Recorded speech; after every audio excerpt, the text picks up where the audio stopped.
Greetings and salutations, YouTube.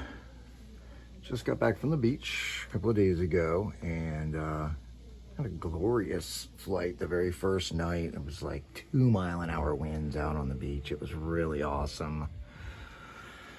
Flew my Timber-X. I think I put that video up. My wife took that for me, but this is, I was mainly only got to fly the Timber-X that night, the UMX.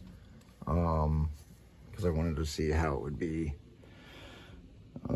sand-wise for this, which only made it out on the beach to taxi because it was tornado force winds the entire rest of the week, and it never made it out really. So I took this out on the beach a couple times just to taxi it in the tracks of the beach sweepers and stuff, which was kind of fun, but it kept wanting to take off because of the 40-mile-an-hour gusts.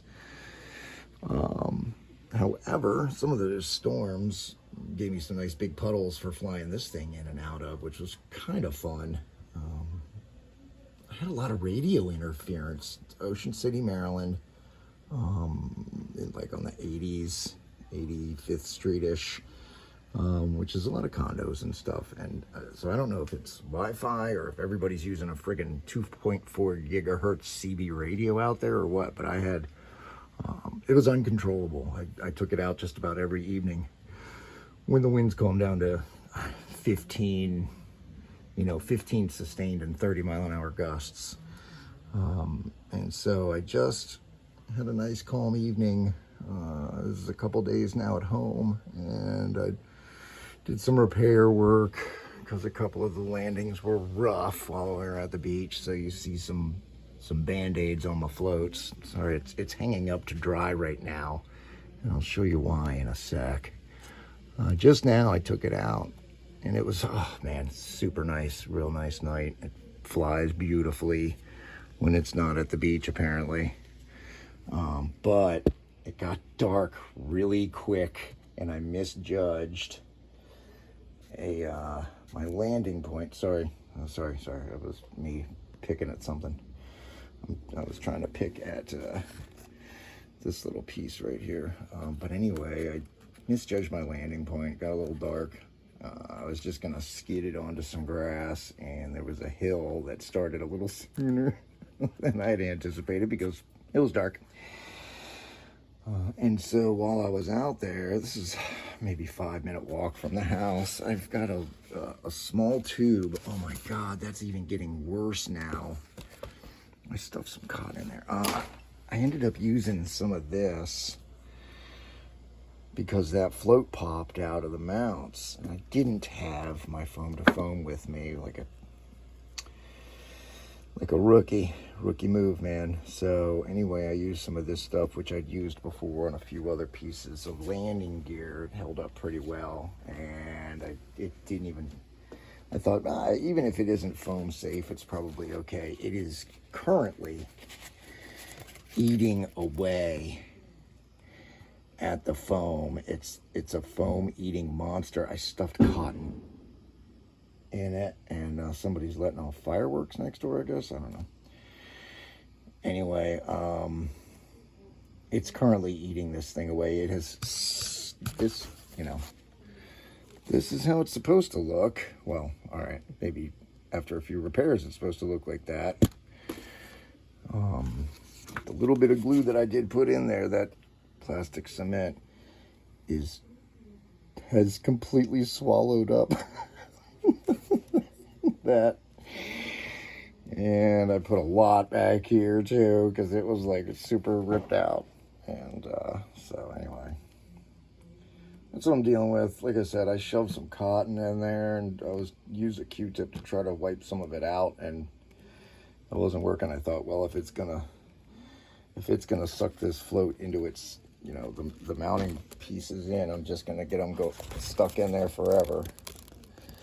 So that's what's happening here. I'm probably gonna end up, sorry about the focus there, I'm just gonna have to wait it out at this point. It's not like I can take them off and rinse it all off. It's, I don't know, man.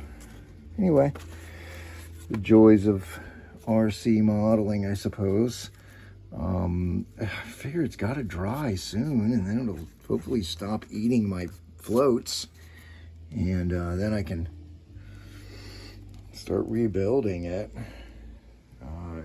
This float's going to be almost as heavy as this float, I'm assuming, by the time I'm done. This one broke, and it's got a couple skewers holding it together inside, along with foam to foam, the proper repair cement for this type of an injury. So, got a little fan here. It's kind of aimed up that way, and I'm just desperately trying to get this stuff to dry. I want to go outside and find out what all of the banging is. I'm sorry for the shaky camera work. I know everybody's seasick now. Everybody, as in, you know, all of my subscribers, which by that I mean Mom. Hi, Mom. So anyway, please remember to like and subscribe so you can see awesome, exciting things like glue eating a UMX float. Unbelievable, man. Yeah, buddy. Hopefully I can get, I don't know, maybe it's landing gear time again. I broke the landing gear, broke this wheel off, and ended up having to replace it when I flew into a tree at my dad's house, a neighbor's tree. It was a lot of fun. So anyway, that's what's happening. Hopefully I get this guy up in the air soon, get some footage of it for you guys. Got the RC, the off-road RC truck lights mounted. They're working great. They're not causing any kind of an extra draw or, you know, shorter flight times. And then the noisy wheel that comes stock, I ended up bracing it with this sort of a, I guess you could call it a shock absorber. Actually, it's really just a butt splice connector with some foam stuffed up in the cavity on this mounting bracket here. This is all one wire piece that goes back, and the noisiest bit, other than the wheel itself, is up there. And if you shove some foam in there, it quiets the taxi a little bit. So, yep, waiting for a new prop and spinner for this to come from China. In the meantime, I'm using this, which barely fits. Yeah, this spinner doesn't quite match up this middle spinner part, but it does stay on. It does spin up, even on 4S. So I'm enjoying that quite a bit. Get some footage of it soon. All right, well, anyway, thanks for watching, YouTube. Don't forget to like and subscribe. Have a wonderful day. I'm going to go see what those explosions were outside. Thanks again. Bye.